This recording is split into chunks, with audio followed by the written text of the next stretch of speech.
This is Punter, darling, my busted heart, and today I want to talk about how you allow the narcissist into your life, okay? And before I start, I need to be very clear that this is not victim blaming, okay? It is not your fault. However, I'm going to give you an analogy, okay? You have this beautiful house, and you've taken great care of this house, and it's a lovely house. And one morning you wake up and you go down to your kitchen and you realize that a bunch of trash pandas have gotten into your kitchen and have completely destroyed it. They have ruined your kitchen, your beautiful kitchen. Now, you're not going to say, oh my God, this house is a terrible house. It's a bad house. I'm going to burn it to the ground. I'm going to move to another house, or I'm never going to let, any nice person come visit me again in this house because the house somehow is, demon possessed because trash pandas got into it, or whatever. It's not the house's fault is what I'm saying. What you're going to do is you're going to look around, you're going to find where they got in, and then fix it so those little fuckers don't get back in. And that's what I'm talking about here. It's not about blaming you, okay? It's not about there's something fatally flawed about you. It's about how to fix it so you don't ever have to deal with those little trash pandas destroying your kitchen ever again, okay? So it's important to say that because as a codependent love addict, we blame ourselves a lot, and we're mean to ourselves. Don't be mean to yourself. Just try to look at it logically and figure it out, and then only let really nice people into your house who are going to, bring you a casserole. That is what I had to say. Now that we've established that, it is true that there is a reason why that narcissist got their hooks into you. There's a reason. They don't just come to any old person.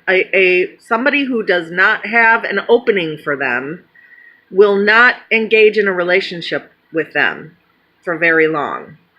They will figure it out, and then, it's deuces. So, if you were in a long-term relationship with a narcissist like I was, there's a reason for it. There has to be an opening where they get their hooks in you. And after they get their hooks in you, you have to rip it out or cut it out. It's very painful. And if there was no opening, they wouldn't be able to hook you like that. So I'm going to share how Jefferson got his hooks into me. And maybe that'll resonate with you. Maybe it's a totally different reason for you. Everybody's different. Everybody has different reasons. But for me, the big opening was that I had just been through a severe trauma. I had just been physically abused by a psychopath. And then he just walked out and left me and our 2-year-old baby. And so I was completely crushed to powder. I couldn't even function when Jefferson came into my life. I wasn't functioning. And as much as I did a lot of work on myself. I wasn't just lying there, I did do a lot of lying there, but I wasn't just lying there. I was trying to heal myself. And so I did a lot of research on, psychopaths and narcissists and all that stuff to try to understand what had happened with the psychopath.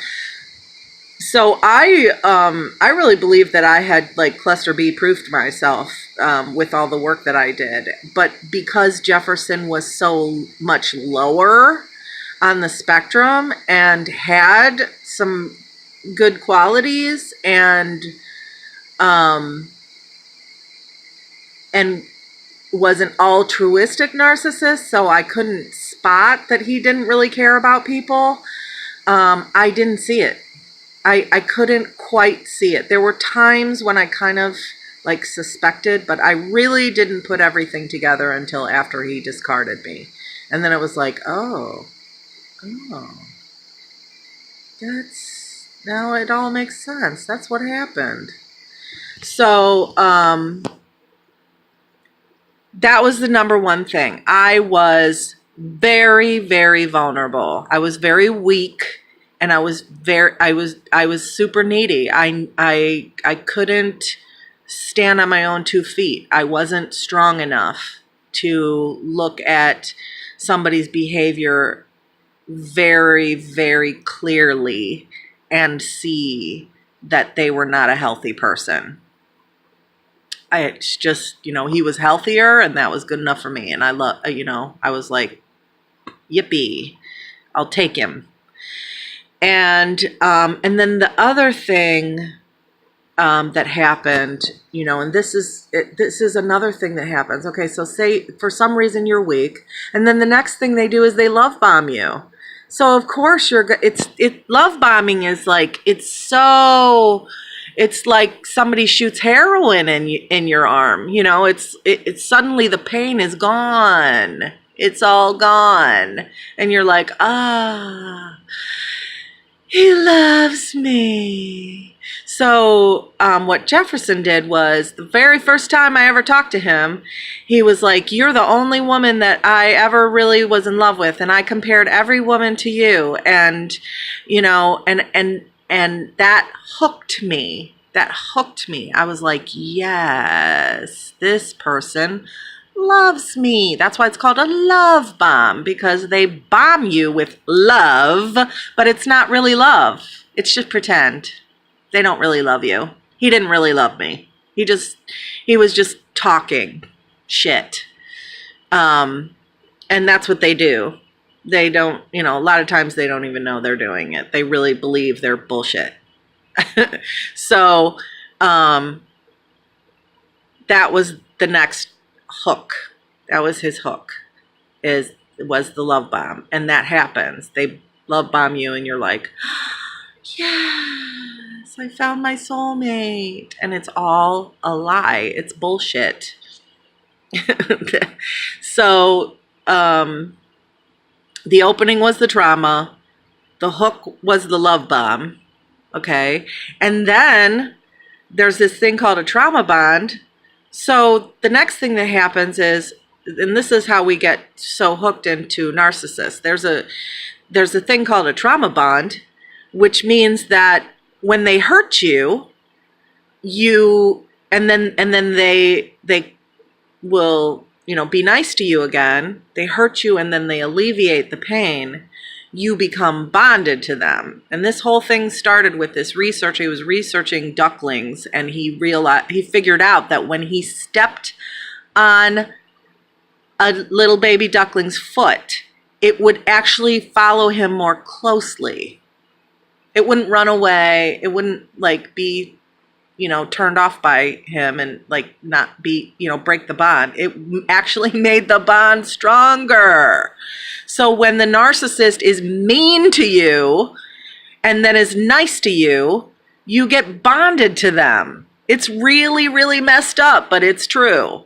So then you get even more hooked into them. There's this thing there's this very, very, very well-known study called the Skinner box, where the animal you would get, it's called intermittent reward. So the animal would get, randomly get rewarded.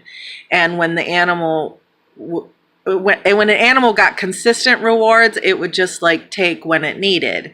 But when the animal got intermittent reward, it would hit that button like a crazy person trying to get the reward. And that's what we do. That's why, the more you're with a narcissist, the longer you're with a narcissist, the needier you get, the more, crazy you get, because you're pushing that button more and more and more, trying to get them to give you the reward of their love.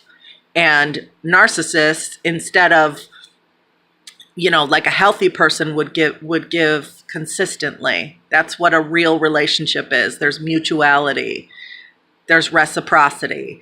Narcissists, the devaluing is all about that they keep withdrawing. So you get it less and less and less until they just don't, they're bored with you because they've completely, you know, played with you like a cat and mouse, like I said in my other video, and then they broke you and they move on to their next supply. And that's what happens with narcissists. That's what, it's textbook.